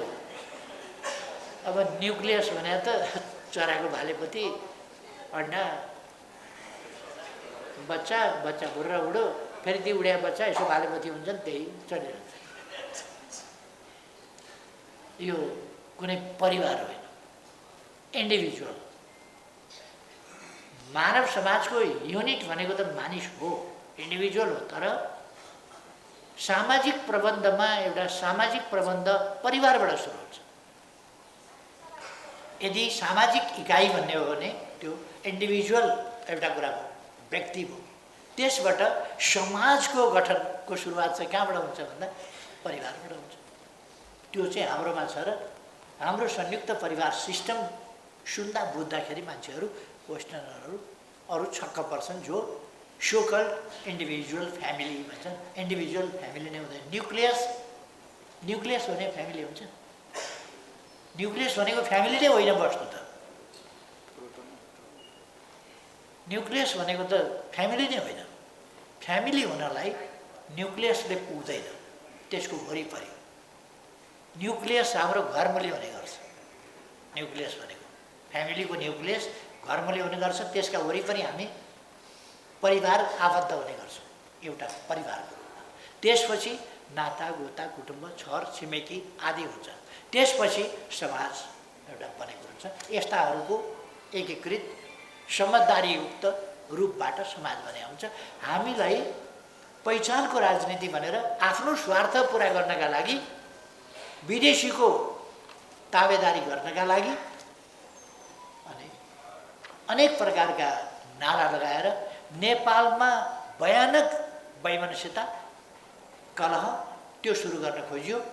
नेपाली जनतालाई मैले धेरैपल्ट धन्यवाद भन्ने गरेको छु। आज पनि भन्छु नेपाली जनतालाई धन्यवाद। यस्ता तथाकथित परिवर्तन र रिभोल्युसनका विभिन्न राजनीतिको यो पहिचानको राजनीति र के भन्ने, भूगोल र भूगोलका बिचमा फाटो, जात र जातका बिचमा, धर्म र धर्मका बिचमा, भाषा र भाषाका बिचमा यस्ता फाटोहरू बढाएर नेपाली समाजलाई द्वन्द्वमा फसाउने चेष्टा प्रयासलाई नेपाली जनताले असफल बनाउनु भयो। यो नेपाली जनतालाई सलाम भन्नुपर्छ, यो सजगताका लागि, यो सचेतनताका लागि। र मलाई खुसी लाग्छ, गर्व लाग्छ, मेरो पार्टीले यस्ता कुराहरूको पछाडि लयमा कुदेन। कहिले कहिले क्षति बिहोरो, कहिले कहिले नोक्सान बिहोरो, तर उभियो यस्ता कुराहरूका विरुद्ध। राष्ट्रिय एकताका पक्षमा, समझदारीका पक्षमा, राष्ट्र बिग्रिन नदिनका निम्ति दलीय हितलाई छोडिदियो, राष्ट्रिय हितलाई ध्यानमा राख्यो समय समयमा। हामीले हाम्रो शिक्षामा राष्ट्रियताका लागि सामाजिक समझदारी, सहअस्तित्व र सहनशीलता र एकता, त्यसबाट सिङ्गो राष्ट्रिय एकता, यो चिजमा जानुपर्छ। र राष्ट्रलाई जोगाउने, राष्ट्रका हितहरूको, राष्ट्रको गौरव कायम राख्ने, माथि उठाउने, राष्ट्रिय हितहरूको रक्षा सम्वर्धन गर्ने, यी काम गर्नुपर्छ। विश्वमा उपनिवेश हुँदाखेरि, औपनिवेशिक एरा चल्दाखेरि 19वटा देश मात्रै उपनिवेश बनाउन नसकेका 19वटा देश रहे, जो उपनिवेश हुन सकेनन् वा थिएनन्। त्यसमध्ये हामीले गर्व गर्नुपर्छ। आज 194-95 देशहरूमध्ये नेपाल एउटा यस्तो देश हो जो कहिल्यै पनि अर्काको दास्तामुनि बसेन, राष्ट्रिय गौरवका साथ आफू स्वाधीन भएर अड्यो। र हामी त्यस्तो देशका त्यस्ता पुर्खाका सन्तान हौँ। हामी त्यस्ता पुर्खाका सन्तान हौँ जो हाम्रो चेतनाको इतिहास, ज्ञानको इतिहास, शिक्षाको इतिहास सबभन्दा पुरानो छ त्यस्ताका सन्तान। यसर्थ हामीले आज हाम्रो शिक्षाको बारेमा त्यही उन्नत स्तरबाट सोच्नु पर्दछ। इन्डिभिजुअलहरूले पनि सोच्नु पर्दछ, तर संस्थाले, सङ्गठनले जब हामी शिक्षाको क्षेत्रमा काम गर्दैछौँ भने हाम्रो शिक्षा कस्तो हुनुपर्छ त्यसका बारेमा हामीले गम्भीरताका साथ सोच्ने। हाम्रो शिक्षा कस्तो हुनुपर्छ र हाम्रो शिक्षा आधुनिक शिक्षा। कतिले भन्लान् हाम्रो शिक्षा भनेको फेरि मान्छे फर्किएर उही उपनिषदमा जाने, उही पुराणमा जाने, उही केमा जाने, सत्ययुगका कुरा गरेपछि सत्ययुगै राम्रो थियो भन्ने। सत्ययुग भनेको सेमी जङ्गली युग, जङ्गलीबाट भर्खर निस्किया युग हो सत्ययुग भने। युगहरूमध्ये कुनै राम्रो छ भने कलियुग होस् कि चरम कलियुग होस्, आज सबभन्दा सुन्दर युग हो मानव जातिको, अथवा यस चराचर सृष्टिको उत्पत्तिको कुनै सफलता छ भने आजको युग, आजको पृथ्वी, आजको मानव जाति, त्यसको मस्तिष्कको सृष्टि र त्यस मस्तिष्कले गरेको उपलब्धि र त्यसले दुनियाँलाई बनाएको आधुनिक उन्नत सुविधायुक्त विश्व, यो नै सबभन्दा उन्नत कुरा हो। सुविधा सम्पन्न सुविधायुक्त समाज हो आजको समाज। इतिहासमा पहिले कहिल्यै भन्दा बेटर समाज हो। तर यसलाई अझ कतिपय कुराहरू बेठिक छन्, विकृत छन्, अनुपयुक्त छन्, अनुचित छन्, त्यसलाई उपयुक्त र उचित बनाएर अगाडि हामीले बढाउनुपर्छ हाम्रा सन्ततिका लागि। हाम्रा पूर्वजहरूले धेरै दुःखपूर्ण जीवन, कष्टपूर्ण जीवन बिताए। हामी आज सुविधायुक्त जीवनमा पुगेका छौँ, तर सबैले सुविधाको प्रयोग गर्न पाएका छैनन्। त्यो सुविधाको सबैले प्रयोग गर्न पाउने र अझ उन्नत स्तरको सुविधा डेभलप गर्ने र डेलिभरी गर्ने अवस्थामा मानव समाजलाई पुर्याउनुपर्छ। त्यसै कारण मेरो पार्टीले समृद्ध नेपाल, सुखी नेपाली भन्ने नारा दिएको त्यसैका लागि। नेपाल समृद्ध हुनुपर्दछ, नेपाली जनता सुखी हुनुपर्छ। सुखी हुनका लागि समृद्धिले मात्रै पुग्दैन। असुरक्षित अवस्थामा समृद्धि र सुरक्षा एउटा कुरा होइन। समृद्धि त छ तर सुरक्षा छैन भने मान्छे सुखी हुन सक्दैन। 2021 मात्रै अमेरिकामा 17,000 मान्छे गोली लागेर घाइते भए निजी क्षेत्रबाट। यो सरकारले गोली हाने होइन, आपसमा गोली हानेर 17,000 मान्छे अमेरिकामा घाइते भए, हजारौँ मान्छे मरे। कति बेर कुन सन्कीले गोली चलाउँछ त्यहाँ ठेगान छैन। अनि समाज कसरी सुखी हुने? यसो बजारतिर गयो, कुन पागलको ताडो निस्किने हो र ड्याम किन बन्दुक यतै छ उतै छ। स्कुलमा केटाकेटीले बन्दुक लिएर जान्छन्, कुरा गर्दा गर्दै रिस उठ्यो भने ड्याम नै गर्न। त्यस्तो खालको बुझ्दैन। 21 वर्ष नपुगी रक्सी किन्न पाइँदैन, बन्दुक त उसले बाउकै बोकेर गइदिन्छ नि त घरैबाट। 18 वर्ष पुरा नभइकन सिगरेट किन्न पाइँदैन, तर बन्दुक बोक्न चाहिँ कति उमेरमा पाइन्छ भन्दा कसले सोधेर बोक्छ र उसले। लाइसेन्स बन्दुक इजाजत छ त्यहाँ राख्नका लागि। अथवा मैले यो के भन्न खोजेको भने समाज चाहिँ सुरक्षित हुनुपर्दछ। सोकल्ड अधिकारका नाममा छारस्ट हुने र सुरक्षायुक्त समाज निर्माण गर्ने होइन। अधिकारका नाममा हामीसँग सबैले सुरक्षित रहन पाउने गरीको अधिकार हुनुपर्छ। मैले एजुकेसनका बारेमा विविध पक्षहरूबारे अलिकति भन्न खोजेँ कि मानिसको बुद्धि,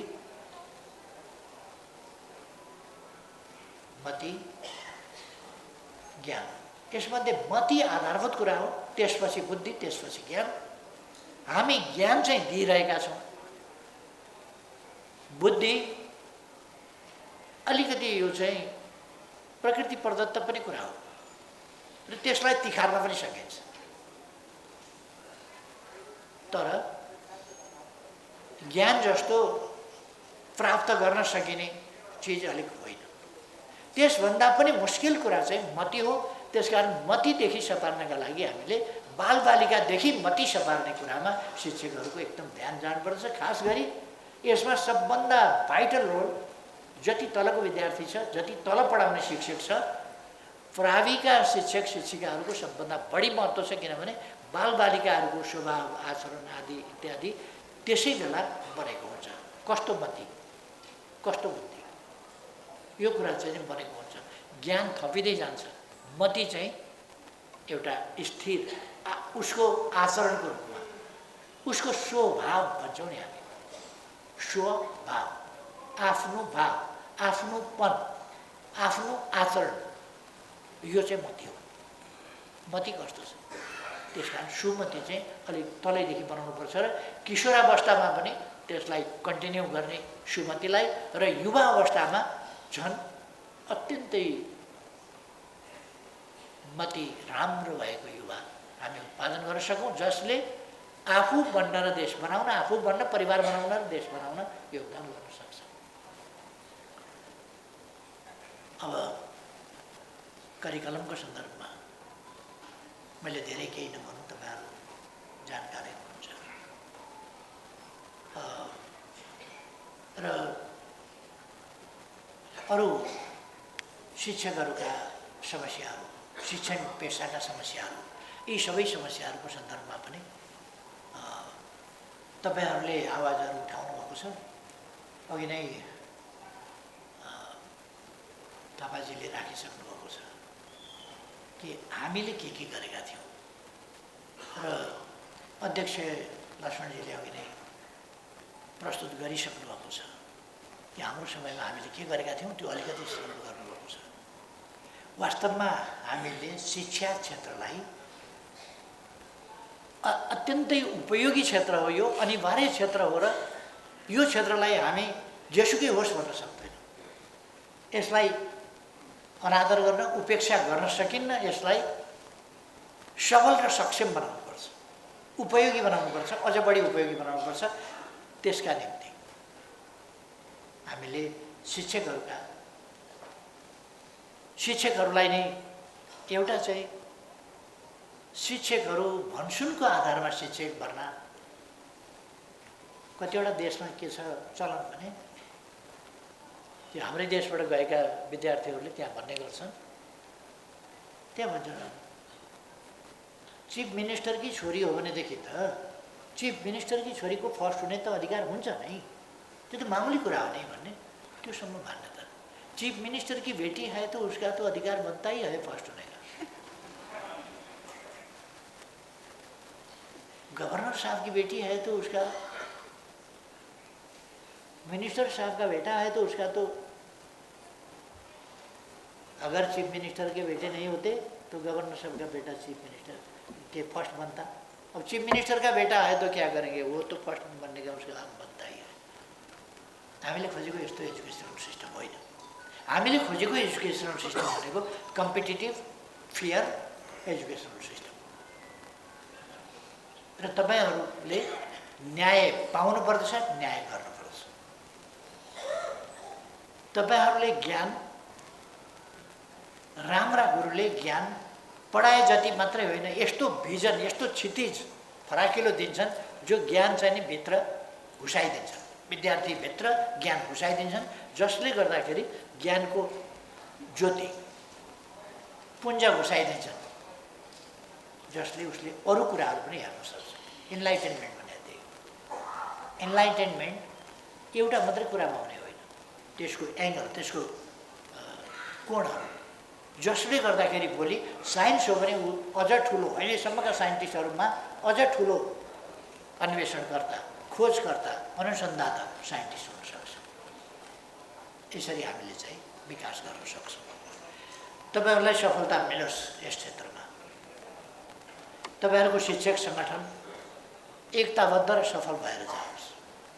यसलाई कमजोर पार्ने स्वार्थी तत्त्वहरू यस्तो त भेटिन्छन् नै,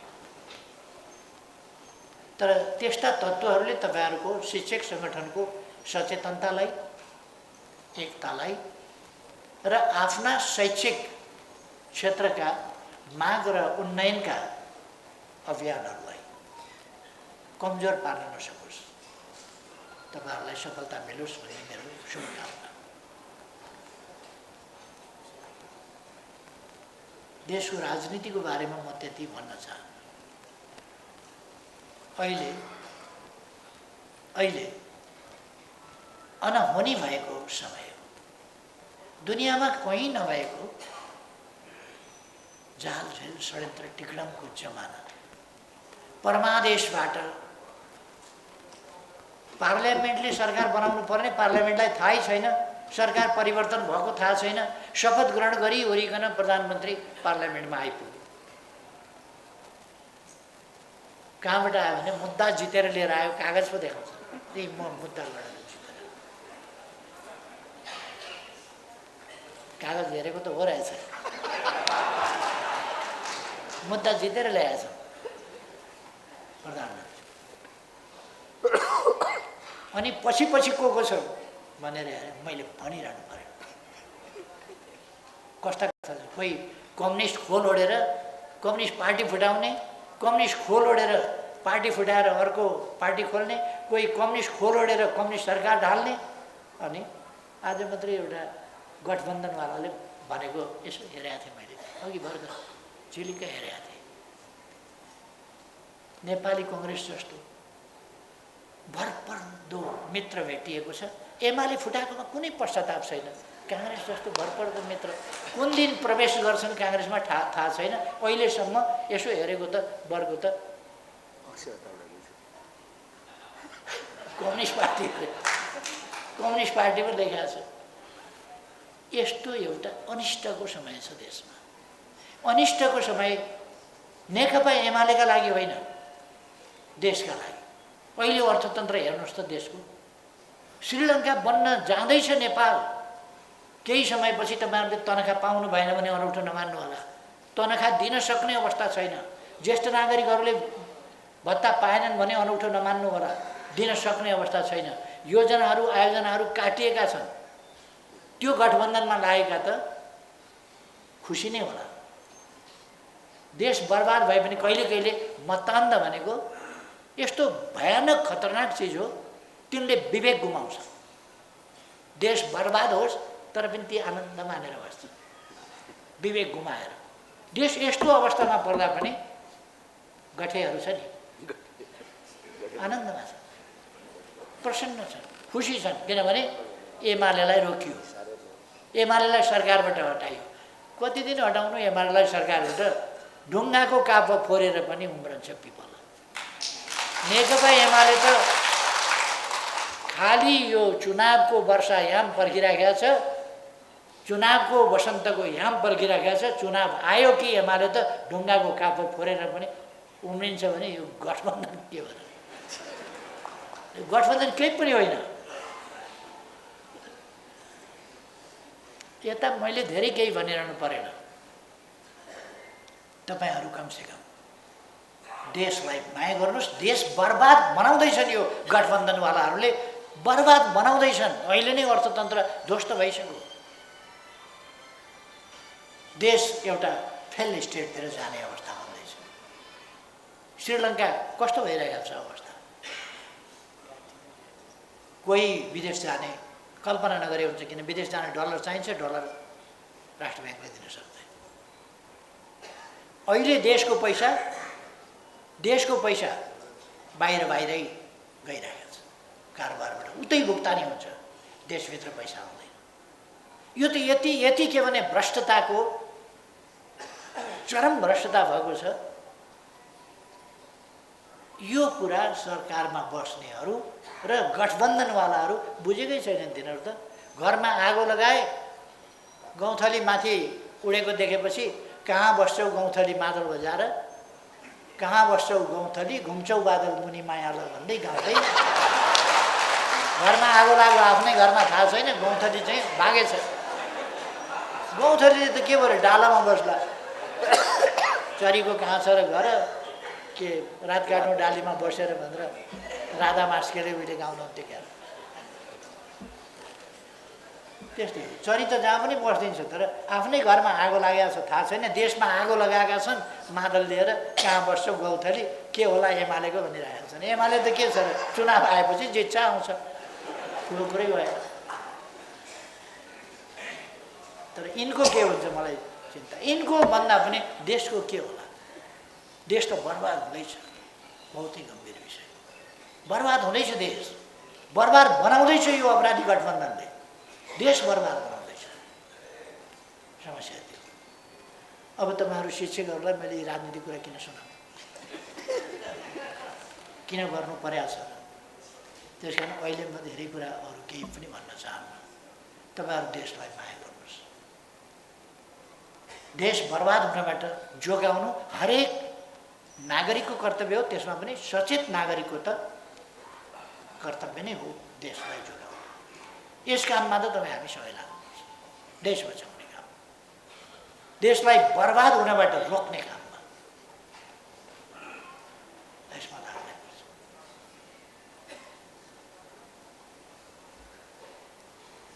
अरू विषयमा अहिले भन्न जाउँ। तपाईँहरूको यो अधिवेशन अब तपाईँहरूले अरू कुराहरू त प्रस्तुत गरिसक्नु होला, केही प्रस्तुत गर्नुहोला, पारित गर्नुहोला। र अरूभन्दा पनि अहिलेको समय चाहिँ कस्तो छ भने नेतृत्व निर्माण गर्ने भनेपछि अनि त्यहाँ पुगेपछि अलिकति सधैँको एकता, हुँदै आएको एकता नेतृत्व निर्माण गरेपछि अलिकति यसो पर्छ कि यसो मिलिराखेको हुन्छ नि, अनि यसो परिहाल्छ। सट्ट एकता चाहिँ कता कता त्यस्तो नहोस्। कुन ठुलो कुरा हो यो नेतृत्व छान्ने भनेको? यहाँनिर तपाईँहरूको जसको विचार त्यसको नेतृत्व पनि होइन। विचार के छ? विचार त तपाईँहरूका तय नै छन् नि, तय छन् नि विचारहरू। तपाईँहरूले सक्रिय शिक्षक विषय बुझेको, शिक्षक समस्या बुझेको, शिक्षकहरूका पेसागत समस्याहरू बुझेको, तिनको समाधानको तरिका बुझेको, त्यसका निम्ति सङ्घर्ष गर्न सक्ने, त्यसका निम्ति सङ्घर्ष गर्न शिक्षक सङ्गठनलाई सशक्त, मजबुत, एकताबद्ध सङ्गठनको रूपमा राख्न सक्ने, अनुशासित ढङ्गले, गतिशील ढङ्गले शिक्षक सङ्गठनलाई चलायमान बनाउन सक्ने, शिक्षक हक हितका लागि अड्न र लड्न सक्ने त्यस्तो खालको नेतृत्व छान्ने हो। गतिशील नेतृत्व छान्ने हो, दृढ नेतृत्व छान्ने हो, स्पष्ट नेतृत्व छान्ने हो। यसो हेर्नुहोस्, यसो हेरेर तपाईँहरूले चिनेकै साथीहरू होला नि त, नेताहरू, चिनेका नेताहरूमध्ये बनाउनुहोस्। सहमतिले नै बनाए हुन्छ। यसमा धेरै रस्साकसी गर्नु पर्ला जस्तो लाग्दैन। यहाँ के बुझ्न जरुरी छ भने कसैको स्वार्थ घुस्न नदिनुहोस्। शिक्षक आन्दोलनभित्र अवाञ्छित स्वार्थ घुस्न नदिनुहोस्। गैर आवासीय नेपाली संस्थालाई त कस्तो बनाए यो अहिलेको गठबन्धन सरकारले भने अधिवेशन हुन नदिएर उनीहरूले बिचरा गैर आवासीय नेपालीहरूको लागि काम गर्ने साझा संस्थाको रूपमा जसले नेपालीहरूका लागि काम गरोस् र देश विकासमा केही योगदान गर्न सकोस् भनेर बनाए। आफ्नो स्वार्थका लागि अधिवेशन रोकाएर हाम्रै मान्छे सहमति पनि नहुने, चुनाव पनि हुन नहुने, हाम्रै मान्छे हुनुपर्ने। कस्तो लोकतान्त्रिक शक्तिहरू छ, लोकतान्त्रिक भन्ने शक्तिहरू सत्ताको दुरुपयोग गरेर रोकेर अनि अब त्यो गैर आवासीय नेपाली संस्थामा 3टा अध्यक्ष। के तमासा भयो हेर्नुहोस् त। पार्टी नै पिछेका अध्यक्ष हुनु पर्यो। छुट भएका सानातिना पार्टी, सानातिना पार्टीको पनि कुरा गरेर सानातिना पार्टीलाई 1 दर्जन उपाध्यक्ष, सचिवहरूको लाइन छ। सदस्य छन् कि छैन मलाई थाहा छैन। अहिलेको गठबन्धनले बनाएको त्यो अब काम गर्छ, त्यसले गर्ने भयो, त्यसले काम भने त्यसलाई पनि सहन नसक्ने र सिद्ध्याइदिने। कस्तो लज्जाजनक स्थिति। हरेक ठाउँमा समुदायको, डायस्पोराको हित पनि होइन, आफ्नै हित त्यहाँ पनि लाग्नुपर्ने। बाहिर बसेर गरिखाएका छन्, बाहिर बसेर पसिना बगाएका छन्, तिनीहरूको सन्दर्भमा पनि देशभित्र आउने बित्तिकै राष्ट्रिय राजनीति, सत्ता राजनीति, सत्ता गठबन्धनले पेलेर 6 महिना 8 महिना कति भयो त्यतिसम्म रिगाएर हैरान खेलाएर 3टा अध्यक्ष बनाउला र कति उपाध्यक्ष कति, महासचिव कति, सचिव। अस्ति म यहाँ पनि भेट्न आउनुभएको थियो, मैले गरी खानुहोस् ल, सबैलाई शुभकामना छ। अध्यक्षै अध्यक्ष हुनुहुन्छ, उपाध्यक्षै उपाध्यक्ष हुनुहुन्छ, महासचिवै महासचिव, सचिवै सचिव हुनुहुन्छ, बधाई छ, गरी खानुहोस्। कुर्सी राख्दाखेरि नाम लेखेर राख्नुपर्ने छ, 6औँमा पऱ्यो कि 7औँमा पऱ्यो, कसरी छुट्याउने, त्यहाँ प्रोटोकलको प्रश्न आउँछ। हेर्नुहोस् त, गर्नुपर्ने काम कता, डायस्पोराको हित कता, त्यो सबै कुरा छोडेर अब कुर्सीमा नाम टाँस्नुपर्ने अवस्था आयो प्रोटोकलको समस्याले। कहाँ लान खोज्दैछौँ हामी देशलाई भनेको यो गठबन्धन कहाँ लानु। यस्ता रोगहरूबाट कृपया तपाईँहरू मुक्त हुनुहोस्, दृढताका साथ अगाडि बढ्नुहोस्।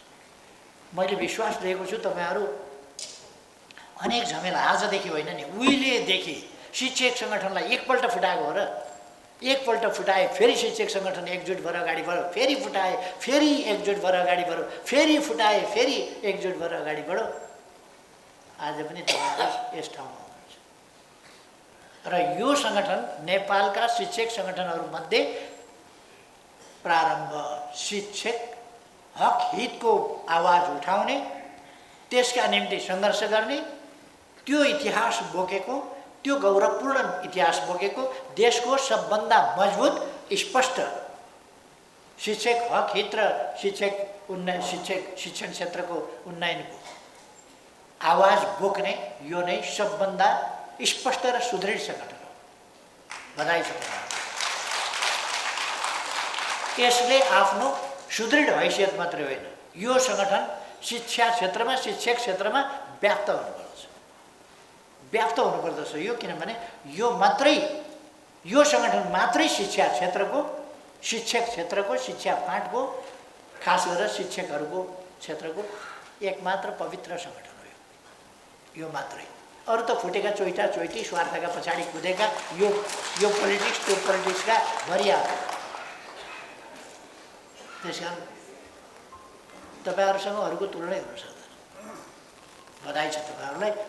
यो ऐतिहासिक गौरव कायम राखेर अगाडि बढ्नुहोस्। तपाईँहरूको न्यायपूर्ण यस यात्रामा देशको सबभन्दा ठुलो पार्टीको हिसाबले 5 दल कराओस् कि जेसुकै कराओस्, पहिले पनि एमाले सबभन्दा ठुलो पार्टी त हो नि, त्यसलाई सानो त बनाउनै सक्दैन अब कसैले। यो ठुलो हो, अब ठुलो अहिले हो, अब बहुमत सहितको ठुलो हो। यस पार्टीको तर्फबाट तपाईँहरूको यस अभियानमा साथ छ भन्ने कुरा म ढुक्कले विश्वास गर्नुहोस् भनेर भन्न चाहन्छु। तपाईँहरूलाई आश्वस्त पार्न चाहन्छु, एमाले साथमा छ। एमाले नभएको भए तपाईँहरूलाई पहिले पनि धेरै कमजोर बनाइसक्थे। एमाले तपाईँहरूका लागि लडेको छ भन्ने कुरा तपाईँहरूले देख्नुभएको छ, पार्लियामेन्टमा लडेको तपाईँहरूले देख्नुभएको छ। आवश्यक पर्दाखेरि फेरि पनि न्यायको पक्षमा एमाले पार्टी उभिन्छ। त्यस कारण तपाईँहरूलाई सफलता मिलोस्। म सोलिडारिटी पनि जताउन चाहन्छु। यहाँ शुभकामना छ धेरै धेरै। धन्यवाद। मेरो भनाइ यहीँ टुङ्ग्याएँ। तपाईँहरूलाई पुरस्कृत हुने साथीहरूलाई बधाई छ, अरू सबैलाई धेरै धेरै शुभकामना छ। धन्यवाद।